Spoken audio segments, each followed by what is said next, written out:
নম্বর দেন, 1 2 3 4 করতে করতে কয় পর্যন্ত?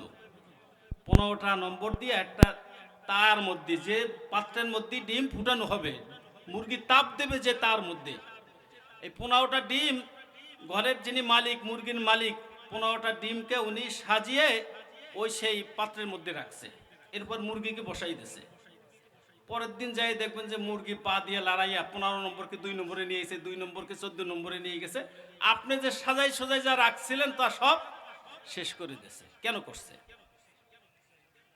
মালিক তো মনে করছিল যে, ঘরের মালিক বা মুরগির মালিক যিনি, উনি মনে করছেন যে আমি সাজাই দিলে এইভাবেও রাখবে। কিন্তু মুরগি তার পেটের তলে ডিমগুলিকে ওই মালিকের সাজানো ধারাবাহিকতা ঠিক রাখে নাই। সে 1কে 5-এর জায়গা নিয়ে গেছে, 5কে 10-এর জায়গা নিয়ে গেছে, 10কে 15-এর জায়গা নিয়ে গেছে। এরকম তিনি পরিবর্তন করে ফেলছে। মুরগি সে পরিবর্তন করে ফেলছে। কারণটা কি? মুরগি জানে যে আমি যদি মালিকের সাজানো অনুযায়ী ডিমগুলিকে তাপ দেই, তাহলে আমার সব ডিম একসঙ্গে বাচ্চা ফুটবে না। যে ডিমটা আমার কোলের মধ্যে থাকবে ওইটা তাপ বেশি হবে, ও দ্রুত ফুটবে। আর যে ডিমটা আমার কোলের এক কোনায়, এক পাশে, এক কেনারায়, ওই ডিমের বাচ্চা ফুটতে একটু বিলম্ব হবে, একসঙ্গে ফুটবে না। সুতরাং আমার বাচ্চাগুলিকে যদি, ডিমগুলিকে যদি একসঙ্গে বাচ্চা ফুটাইতে হয়, তাহলে আমাকে সব ডিমগুলিকে সমানভাবে তাপ দিতে হবে। এই জন্য আজকে যিনি কোলের তলে আছে, কালকে তাকে বাহিরে নিয়ে গেছে, কালকে যে বাহিরে আছে তাকে আজকে ভিতরে নিয়ে আসছে। ঠিক এইভাবে সমানভাবে তাপ দিয়ে 15টি ডিমের বাচ্চা সে একসঙ্গে ফুটানোর চেষ্টা করবে। এই জ্ঞানটা মুরগিকে কে দিল? কিন্তু মুরগিকে এই পর্যন্ত কেউ বলছেন যে তুমি পরিকল্পনাকারী, তুমি পরিকল্পনা মন্ত্রী? বলছেন কেউ? মুরগির জ্ঞানী বলছেন কেউ? অথচ সে তো কাজ করতেছে কিসের? জ্ঞানের। কিন্তু তাকে এই পর্যন্ত কেউ কি বলে নাই? জ্ঞানী বলে নাই। দ্বিতীয় আর একটু অনেক কথা, দ্বিতীয় একটু কথা, মোহতারাম হাজিরিন, আমি মায়ের পেট থেকে ভূমিষ্ঠ হয়ে পৃথিবীতে আসছি। মায়ের পেট থেকে বের হওয়ার একটা নির্দিষ্ট রাস্তা থেকে আমি বের হয়ে আসছি, নাকি? সকলে তো তাই। আপনার আমার মায়ের পেট থেকে ভূমিষ্ঠ হওয়ার জন্য একটা নির্দিষ্ট রাস্তা ছিল, সেই রাস্তার থেকে বের হয়েছি। অনেক সময় বাচ্চা পেটে এলোমেলো থাকার কারণে, যখন নাকি সে ঠিক মতো থাকে না, এলোমেলো থাকে, তখন ডাক্তারদের পরামর্শ করে ডাক্তাররা আল্ট্রাসাউন্ডের মাধ্যমে যখন দেখে বাচ্চার পজিশন ঠিক নাই, অথচ টাইম হয়ে গেছে, তখন বাচ্চার বিপদ থেকে বাঁচার জন্য, মাকে বাঁচাবার জন্য, বাচ্চাকে বাঁচাবার জন্য আল্ট্রাসাউন্ডের মাধ্যমে ডাক্তার বারে বারে সব কিছু দেখে এরপর একবার সিদ্ধান্ত দিয়ে যে দেখেন এই বাচ্চা মায়ের যে রাস্তা আছে বের হওয়ার, সেই রাস্তার থেকে সে আসাটা কঠিন হয়ে যাবে। তখন ডাক্তারের পরামর্শে ওই মাকে সিজারের মাধ্যমে বাচ্চাকে পৃথিবীতে আনতে হয়, নাকি? আপনাকে আমার সঙ্গে একমত? আমার কথা বলছেন? অনেক সময় বাচ্চাকে সিজার করতে হয়। কোন সময়? যখন মায়ের পেটে সে কি থাকে না, পজিশন মতো থাকে না, তখন ডাক্তাররা এটা দেখে কিসের মাধ্যমে? আল্ট্রাসাউন্ডের মাধ্যমে দেখে যখন বুঝ নেয় যে এই বাচ্চা স্বাভাবিকভাবে মায়ের পেট থেকে সে ভূমিষ্ঠ হবে না ওই রাস্তা থেকে, তখন তাকে সিজারের মাধ্যমে তাকে বের করে আনতে হয়। তাহলে আপনার আমার প্রত্যেকের মায়ের পেট থেকে আসার একটা নির্দিষ্ট রাস্তা ছিল, সেই রাস্তার থেকে আসছে, যখন একটু এলোমেলো হয়েছে তখন তাকে সিজার করতে হয়েছে। কিন্তু মুরগির ডিম থেকে যে বাচ্চা আসে, ওর কি নির্দিষ্ট রাস্তা আছে? আছে নাকি? প্রত্যেকটা, তাহলে বোঝা গেল যখন নির্দিষ্ট রাস্তা নেই, প্রত্যেকটা বাচ্চাকে সিজারের মাধ্যমে মাকে বের করতে হবে। প্রত্যেকটা বাচ্চা কিসের মাধ্যমে আসবে? সিজারের মাধ্যমে। বাচ্চা বলেন তো, বাচ্চাকে সিজার করার আগে আমরা তো ডাক্তারের কাছে যেয়ে বাচ্চার কত পজিশন দেখি, কত রকম আল্ট্রাসাউন্ড করি। কোন মুরগি এই পর্যন্ত ক্লিনিকে যাইয়া, হাসপাতালে যাই ডাক্তারে বলছে যে ডাক্তার সাহেব আমার তো এখানে এটাকে সিজার করতে হবে, তা আগে একটা আল্ট্রাসাউন্ড করে? কোন মুরগি যে আল্ট্রাসাউন্ড করছে নাকি? পজিশন দেখছে? তাহলে এই পজিশন দেখা লাগে নাই, আল্ট্রাসাউন্ড করা লাগে নাই, অথচ প্রত্যেকটা মুরগি, মা মুরগি, ওই ডিমের মধ্যে যে বাচ্চা আছে, বাচ্চাটা ঠিক ঠোঁটটা যেখানে আছে ঠিক ওইখানেই মা ঠোকর দিয়ে ছিদ্র করে ফেলে।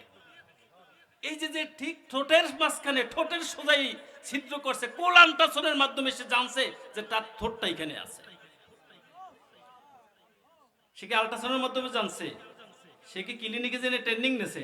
নার্সিং পড়ছে সে, না নার্সিং ট্রেনিং নেছে?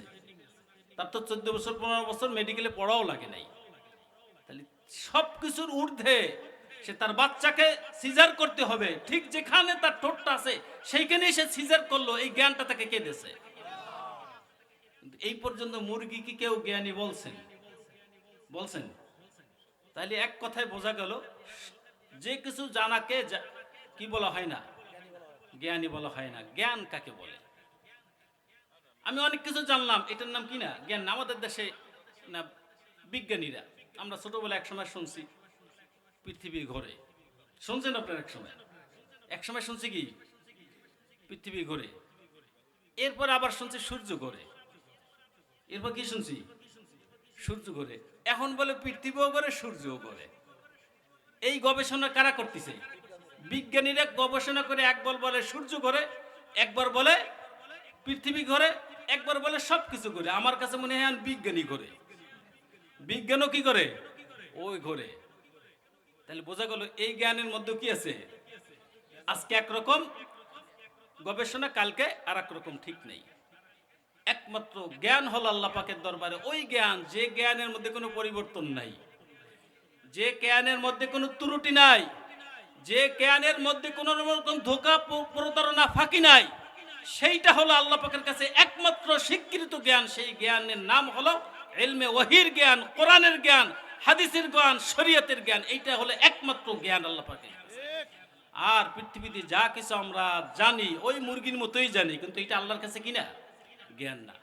তাহলে জ্ঞান কোনটাকে বলে? যার মধ্যে কি নাই? ভুল নাই, ত্রুটি নাই, যার মধ্যে কোনো ধোঁকা নাই, প্রতারণা নাই। সেই জ্ঞান কোনটা? সেই জ্ঞানের নাম কি? কোরআনের জ্ঞান। সেই জ্ঞানের নাম কি? কোরআনের জ্ঞান। আল্লাহ পাক সেই কথাই বলছেন, যালিকাল কিতাবু লা রাইবা ফি। আমি এমন একটি জ্ঞানের কিতাব দান করছি যে গ্রন্থের মধ্যে কোন রকম ত্রুটি নাই, কোন রকম ভুল নাই, কোন রকম এর মধ্যে ধোঁকা প্রতারণার কোনো সুযোগ নাই। সেই জ্ঞানের নাম হলো কোরআনের জ্ঞান। মুহতারাম হাজিরিন, এই আজকে আমরা অপেক্ষা করি না, 12 মাস অপেক্ষা করি কোন মাসের জন্য বলেন দি? কি জন্য? রমজানের এত দাম কেন? ও 11 মাস আর রমজানের মধ্যে পার্থক্য কি? কি পার্থক্য? একটা পার্থক্য, সেটা হলো রমজান মাসে কে আসছে? কোরআন আসছে। এই জন্য কার দাম বাড়ছে? কোরআনের দাম বাড়ছে। আচ্ছা বাদলাম, কোরআন আসছে রমজান, এই জন্য রমজান মাসের দাম বেশি। পৃথিবীতে যতগুলি শহর আছে সবচাইতে দামি শহরের নাম কি জানেন? সবচাইতে দামি শহরের নাম কি? মক্কা নগরী। কারণ কি? মক্কা নগরীর দাম পার্থক্য কি? খুলনা শহর আর মক্কা শহরের পার্থক্য কি? মক্কা শহরে কে আসছে? কে আসছে? কোরআন আসছে। আচ্ছা, রমজানের মধ্যে 30টা রমজান তো সমান, কিন্তু একটা রাতের দাম এত বেশি কেন? 365 দিন বা রাত আছে, সবচাইতে দামি রাতের নাম কি? কদরের রাত। কারণ কি? ওই রাতের ভিন্ন বৈশিষ্ট্য কি? ওই রাত্রে কে আসছে? কোরআন আসছে। সুতরাং কোরআন আসার কারণে কার দাম বাড়ছে? রাতের দাম বাড়ছে। কোরআন আসার কারণে মাসের দাম বাড়ছে। কোরআন আসার কারণে শহরের দাম বাড়ছে। সবচাইতে শ্রেষ্ঠ নবীর নাম কি? অন্য নবী আর আমাদের নবীর মধ্যে পার্থক্য, তিনি তো মানুষ। পার্থক্য কি? ওনার সিনায় কি আসছে? কোরআন আসছে। মুহতারাম হাজিরিন, তাহলে শ্রেষ্ঠ ফেরেশতার নাম কি জানেন? নাম কি? জিবরাইলের দাম এত বেশি কেন? কোরআন নিয়ে আসছে। তাহলে ফেরেশতা জগতে যিনি শ্রেষ্ঠ তার নাম হলো জিবরাইল, কারণ তিনি কে নিয়ে আসছেন? কোরআন নিয়ে আসছেন। নবীদের জগতে শ্রেষ্ঠ নবী, তার নাম হলো মুহাম্মদুর রাসূলুল্লাহ সাল্লাল্লাহু আলাইহি সাল্লাম। তার শ্রেষ্ঠত্বের কারণ কি? তার সিনায় কোরআন আসছে। নগরী হিসাবে সম্মানিত নগরীর নাম হলো মক্কা, যেহেতু এই নগরীতে কে আসছে? কোরআন আসছে। মাস হিসাবে সম্মানিত মাস হলো রমজান, কি কারণে? এই মাসে কোরআন আসছে। রাত হিসাবে সবচাইতে শ্রেষ্ঠতম রাতের নাম হলো কদরের রাত, কি কারণে? কোরআন আসছে।